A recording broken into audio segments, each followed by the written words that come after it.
cow, technical difficulties. This is my third attempt to get the beginning of this email read.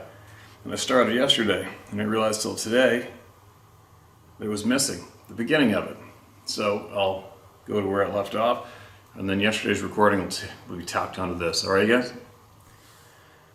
All right, this is titled Dad's Encounter. Hi, Steve. You always say share it all in one email, but I can't yet. To start with this one is all I can do today. All right, we appreciate that. We'll do my part in being brief about it, as listen to your channel every day. Upon trying this, it's a novel of sorts. Raymond Gerard Bolduc, father and mother migration to Amesbury, Massachusetts from Canada. My non-biological father who raised me from age 6, rest his soul, I pray that he's sailing a wonderful life in the ocean again, was his life's favorite passion. Proud soldier served as the, quote, ham man, unquote. The man who goes in first with the radio, glasses the area region, then calls the bombers, tells them where the enemy is for aerial bombers. So basically, a very brave, stealthy man with a huge set. 2016, I went home to help him die. Stage 4 lung cancer, exposed to Agent Orange. How many men have died to that shit? He was indeed the bravest man I've ever known, a true man of valor. So anyways, the story he recounted follows. He asked me if I was happy. I lied and said, yes, Dad, of course I'm always happy. He said, good girl, always be happy, it's important. I felt his mood shift from light to dark. We have this gift. So I hugged him hard, made some stupid jokes, he didn't respond. We sat silently a minute, and then he told me this. He said, had a camera shut off for a second there, sorry about that. Don't know why. Alright, here we go. He said, Vicky, there are things that live in the world that you aren't aware of on some levels. There are things that live in the woods that you don't know about yet, but you will. We spent many years, good times fishing, sailing, hunting, bicycle rides, etc. So I was trying to understand what he meant. Truly know that I have always felt something there. I got silent, contemplating his wisdom. His voice had brought me to attention, like briefly bringing me up into the knowing style. We had a connection since the day he rescued me and loved me. Big smile. Yes, indeed, this is longer than intended. Let it rip. I could read this all day. So, Dad's in Vietnam, 65, not sure. Started talking about the jungle and a couple of his friends who died that week, so many years ago. They came upon a dugout, kind of like an underground cave. Man-made, it stank. He sent 3 men in, 2 came out. Their report was that every enemy, 300 plus, was ripped, torn to shreds. Soldiers also reported encounters with 7 big dogs, big, 7 to 12 feet tall with 8-inch long claws and teeth to match. These men also related that they had been brain effed. They both heard the same thing. Get out. We killed enemies. We did our job. Now we are free. We are bound. Can't kill a soldier on our side. In his words, they were brave for going through it. He was clearly shaking, obviously reliving a part from his past. There were indeed 7 of them. They came to our location a few weeks later. Somehow got to me through the guards I had posted, and I saw them. Dead soldiers had been honest. They were 7 to 12 feet tall. He said they talked to his mind. You're brave, and you have a couple of daughters coming into your life. Go home now. He boarded the next plane home to Amesbury and his parents. 2 weeks later, Raymond was in Jackson, New Hampshire, hunting and fishing, trying to rebuild his life. When he came up to, in a hunting shack in the woods, was a mother outside crying hysterical. A baby screaming, bloody blue, and him raping me. Effed up? No. Truth speak for itself. I know he spoke with me about this as he was dying. People might doubt, but I believe. I'm not his biological daughter. My sister isn't either. Raymond Gerard Bolduc rescued my mother Janice, sister Jennifer, and I, 1974, from a horrid, wretched piece of shit Richard Krause, who'd sexually abused me prior. Okay, so whatever is my take on it. Take from it what you will. Don't as you say. They're absolutely, effingly there, yes. There are old ones that protect. Love is the key. My bloodline's Irish. My bloodline's also Northern Maine, First Nations people, Blackfoot. I know my bloodlines. As an aha for your skeptical audience, heard that the Vax, LOL, has aborted alien DNA in it. Yet? Let me read that again. Heard that the Vax, LOL, has aborted alien DNA in it yet? Oh yeah. Let's let them all line up and get the shot, and wait, then watch for the fallout. Dumbass mother effing shit. Steve, keep sharing the people's experiences. We all have a goal to accomplish. It's been a while since I said anything about this, and I believe in you. I believe in Sarah too. If you can, share my story. Good luck hunting and fishing. There's so much more to say. This isn't easy.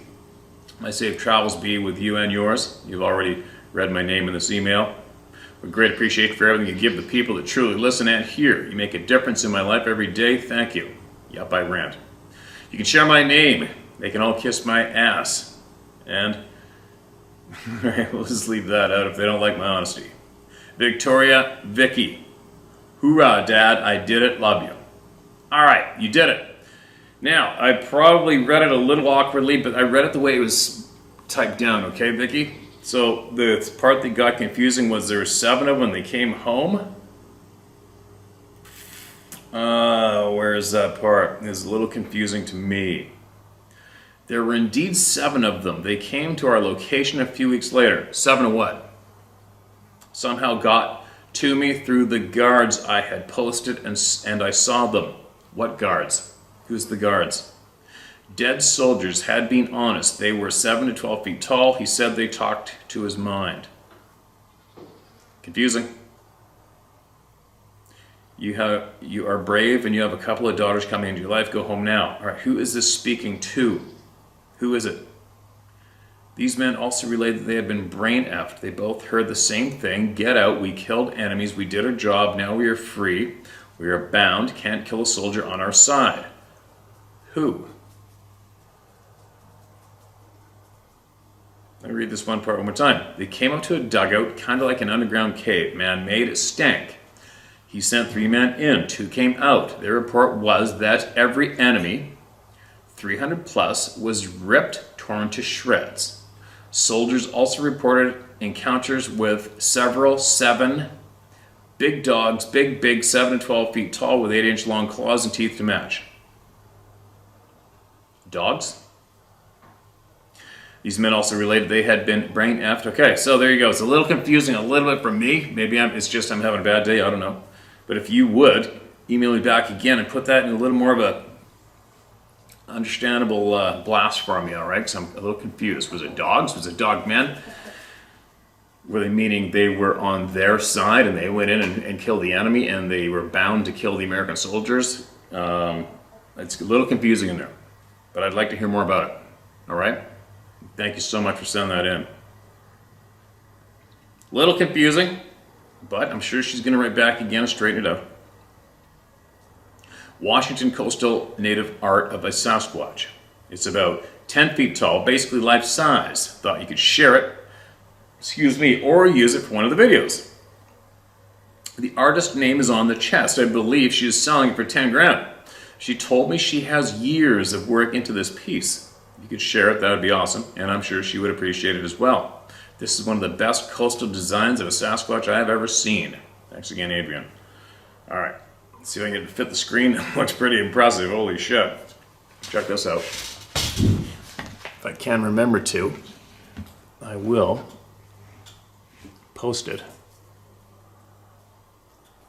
on the page. That is a pile of work, isn't it?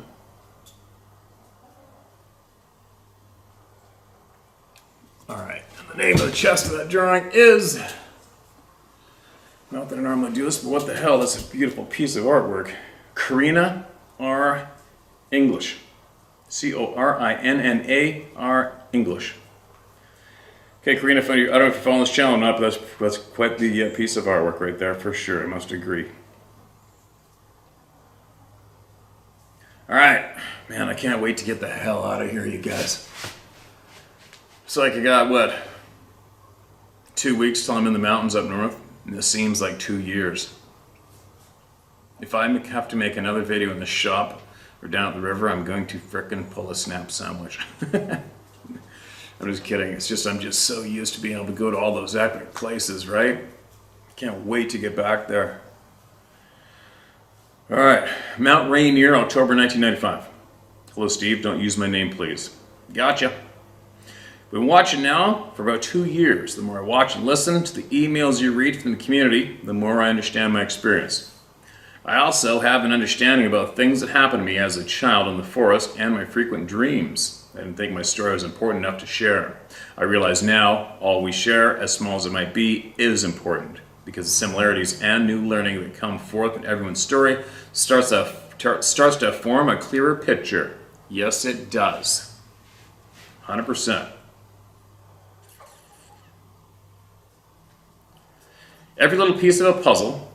My views on Sasquatch have absolutely changed from 78 as a kid exposed to Patterson Gimlin on the old black and white. The emails sent in make me realize this thing is way more. It is a people, or even something beyond my reason as a simple human. I hunted, backpacked, fished my whole life, and I'm 50 years of age. In 1995, I quit my job for 6 years. After 6 years, did not agree with management decisions. I decided to go backpacking to clear my head and get away, to be alone. Go to my church in the woods. My destination was Dewey Lake, which is east of Mount Rainier. I planned on hiking down in, hooking up with the Pacific Crest Trail, and spending 2 weeks there. The hike down to the lake was quiet, cold rain. I was young and had poor gear: aluminum frame pack, military poncho, a tarp, no tent. I got to the lake and it was raining and cold, and light was fading fast. It was October.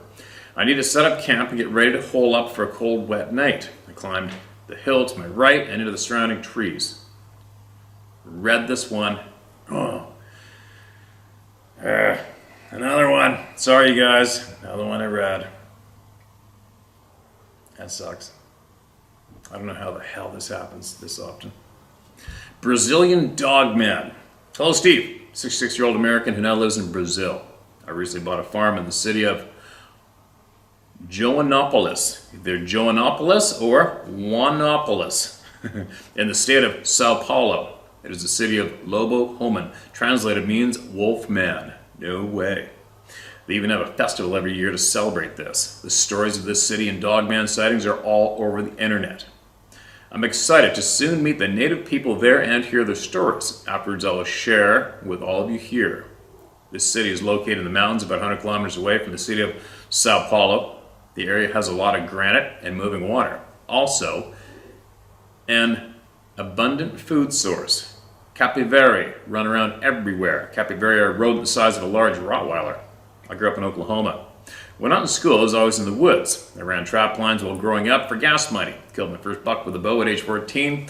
I basically lived in the woods. I personally never had a sighting of a Sabe. I did have the sense of fear and dread in certain areas that I now look back on. I'll try to keep this short.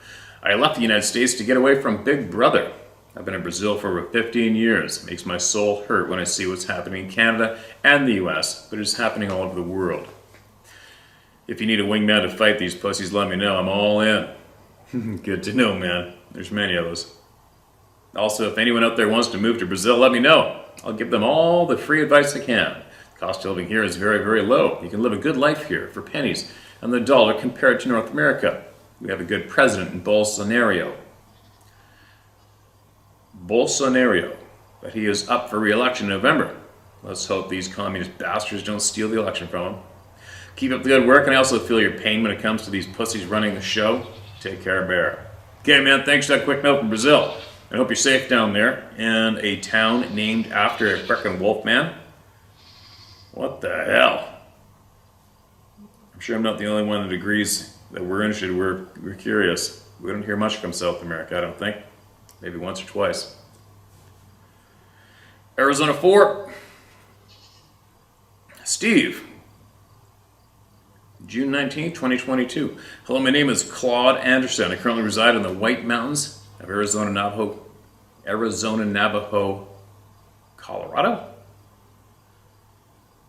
I just watched your video sharing these stories of the Arizona 4. I found this to be very interesting as I feel they may be close by where I live here on the mountain.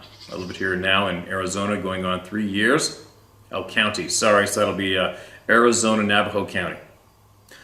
I've lived here now in Arizona going on 3 years now, wandering all over the backcountry in our Polaris General UTV, along with hunting and camping as well here.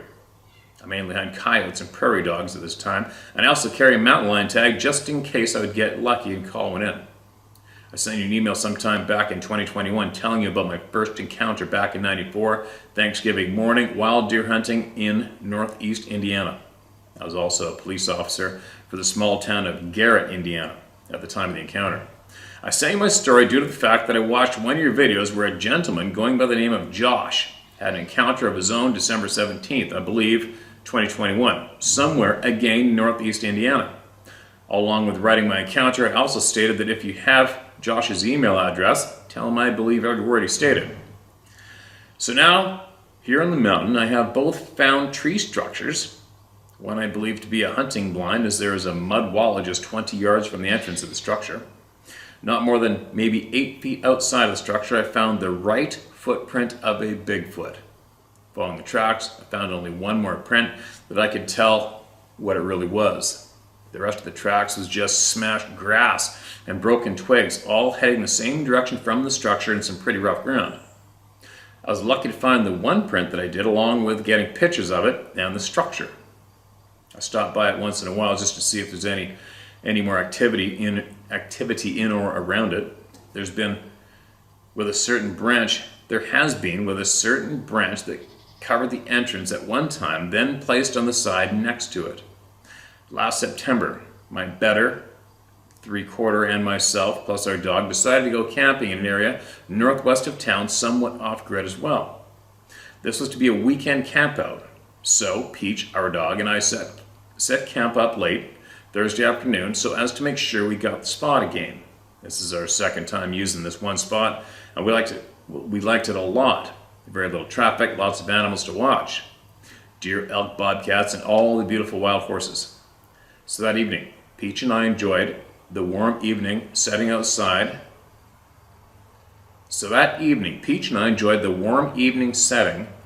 And just before dark we went in.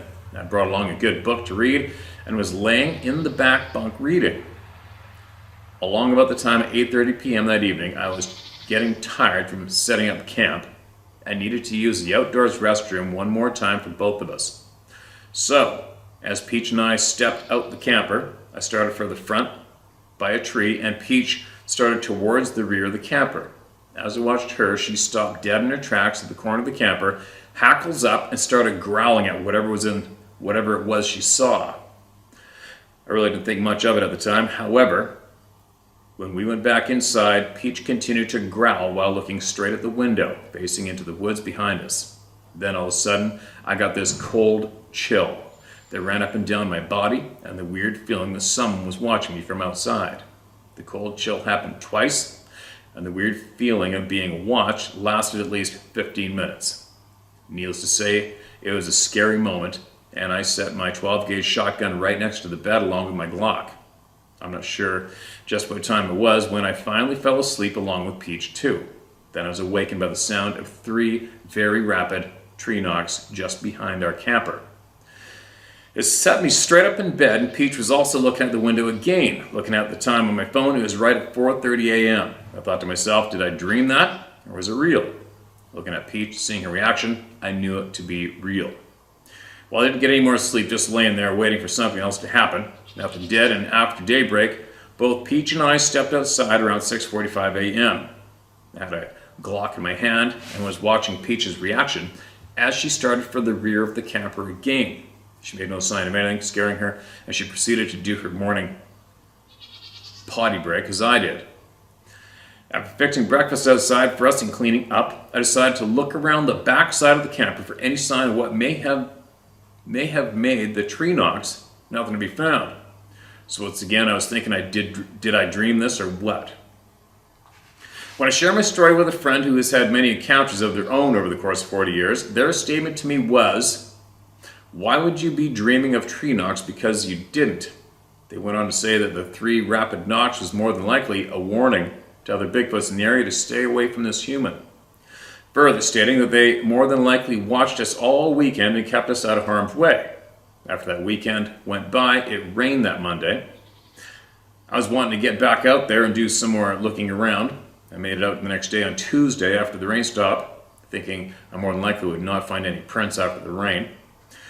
What I did was start a half a circle around the back of the campsite, walking it out further each time I hit the side. After about 300 yards of doing this search grid pattern, I found nothing. However, I was looking to the northwest of the area I was searching. I saw a triangle structure about another 100 yards out. So I made my way over to it. When I got to it, I couldn't believe what I was seeing. A perfect 3-sided triangle and setting together as though it was locked in place, both in ground and also together. Again, I called my friend right away and explained to them what I had found. They stated that that was a sign of a holy ground for the Bigfoot, that maybe an elder died there, or it was a place for all to meet and greet. So basically, they don't know. All very interesting to say the least. However, I've not been able to confirm or deny what I was told in the structure. I took plenty of pictures of it and still have them today. If you would please send my email address too, along with my name, telephone number. Please don't give out my number to the Arizona 4. I would really like to get with them and see what they have to say when I show them the pictures as well as the site. I know they are here and have been for some time. Thank you in advance for your help in contacting the Arizona 4. Keep up the great work, and thanks for being the man that you are. Steadfast in belief that we all need to share our encounters with others who believe. Again, thanks, Claude Anderson. Okay, Claude. Whew. I'm getting talked out, you guys. I'm getting done. I'm ready to just hit the couch. I hope I remember to do that. I'm sure they're listening. Maybe they'll email me too if they have interest in contacting me back. Hopefully I remember to do that. But right now I have no internet connection. I'm in the shop. And I gotta leave and pick up Sarah in a little bit. Alright, one more, guys, alright? My oh shit moment with 3 Sabe. Dear Steve, Sarah, and How to Hunt Family. The only reason I don't want my name used is because I don't want a bunch of idiots in black wandering around my property. Although I love to flip off all the unmarked black helicopters, I don't need any more around here than already are. No shit. I live in Southern Oregon on the side of a mountain and up a dirt road. My first Sabe experience took place this past September 2021. My roommate and her dad were visiting family 5 hours away. I'd fallen asleep watching TV on the couch. I was woken up at 3 a.m. to the sound of her 2 dogs whining. Thinking they had to go outside, I grumbled at them, got up, let them out. In one motion, I threw the sliding deck door open, turned on the deck light, and stepped outside. Directly across from me, about 20 feet away, were 3 sets of large eyes reflecting silver in the deck light. The eyes ranged from 6 to 8 feet off the ground. Although I couldn't see details, instantly I knew that they were Sabe and thought, oh shit. At that moment, there was another expression of surprise in my mind, but it was not my own. 22 years as an Army MP taught me to remain calm and de-escalate confrontations. I took a step back, saying, it's okay. Then all 3 stepped back in unison. I took another step back, and again all 3 stepped back. On the 3rd step back, I was back in the house. I slowly slid the door shut and turned off the light. That's when I realized the 2 dogs were cowering on the couch. They both gave me a look of, I can't believe you went out there, you're crazy. The next thing I knew, I was waking up with the sun in my face. I don't even remember laying back down on the couch. Even more weird is the fact that I hadn't woken up after sunrise since I joined the Army until this morning. I checked for tracks, and found none due to the pine needles. The dogs acted restless for 2 days, and I had strange dreams like I was seeing things through the Sabe's eyes for about a week. I also started noticing small bluish-white orbs on occasion in the woods. Thank you for all you do, Steve. Please tell Sarah that my friends and family think I've been hiding my cooking skills from them. I tell them I got most of my recipes from her channel. The macaroni and cheese is a huge favorite. Sincerely, Stormy. All right. Appreciate it. I hope that's, well, I read the name. Whatever. Sure, it's a nickname. 3 of them. Another member of the Club of No Return. So many, you guys. There's so many freaking emails. Alright, screw it. I'm going to go one more. One more. It's getting so freaking hot out. Sabe in Western New York. Hi, Steve. Share my name and story. I grew up in the county side of New York. Countryside in New York, 1 mile from the PA line. In my late 20s, me and my 2 young boys went to fish a small lake not far from home. Planned to stay after dark to fish for bullhead. It got dark, so we fired up the gas lantern and was enjoying bullfrogs and pepperoni on a beautiful summer night. There are woods that go from the water's edge and wrap around the backsides of the lake. They are marshy and thick to walk in, so we set up close to them. From beside us in the wood line, an owl began hooting. So like a dummy, I hooted back. This went on for 10 minutes or so. There are what we call barn owls, so not unusual for the area. Then about 60 yards in the wood line ahead of us came a sound like an insanely loud male lion roar. Everything went dead silent. Excuse me. The kind of quiet where you can hear your heartbeat. I stared intensely from where the sound came from. No movement, not even a twig snap. It roared again, but this time it was 40 yards closer to us in seconds. I could hear the anger as well, feel it in your chest. At the end of the second roar, it let out 2 human-like huffs. The biggest thing I know of in these woods is 400-pound black bear, and that would be a tank for this area. 400 pounds is a tank anywhere for a black bear. Being unarmed and fearing for our safety, I told the boys, head for the car. Thank God you could about drive to the edge of this lake. For some strange reason, I kept thinking when I pulled the headlights on, this thing would be standing right in front of the car. Yes, standing. Don't know why I'd think that, because I had never even heard of Bigfoot. After I hear all the other people's shares, I'm pretty sure that I know what could have made that god-awful sound. Then I started to think back as I was growing up, thinking that just made no sense. But that is for another time. Thank you for having the balls to say yes. I do think these beings exist. It's amazing how good it feels to have a place to share this. That's what we keep hearing. What are those damn goats doing? Yeah. Many people love that they have a place to share it here, and many people want this place to frickin' disappear. It's kind of funny. I get waves of hate mail, and I get tsunamis of good, friendly, encouraging email, and then all of a sudden I'll get a wave of my life sucks emails. It's what it is. Comes with the turf. It's kind of amazing, though. Isn't it amazing how many people possibly come here and watch this channel and just get engulfed with rage and hate, and they want me to disappear and die? Well, that's what they tell them in the emails anyway. And then they keep coming back. I don't get it. I don't get it. If people don't have an interest in this channel or the topics or the way I'm delivering the topics, why come here? You know, it's funny. On that note, I've had a few people blowing gaskets because I'll just read any email without phoning the people first or anything. Yeah, it's amazing how many people out there feel that they need someone to tell them what's up, right? They're so out of tune with themselves and their intuition, so out of tune, flailing babies in the ocean of the earth. Anyway, I'm babbling. I'm beat. I'm done. And I gotta go to the coast tomorrow, get beat up on the water, and see if I can't make some dreams come true for sport fishermen. Hopefully everything works out. But I'll be back.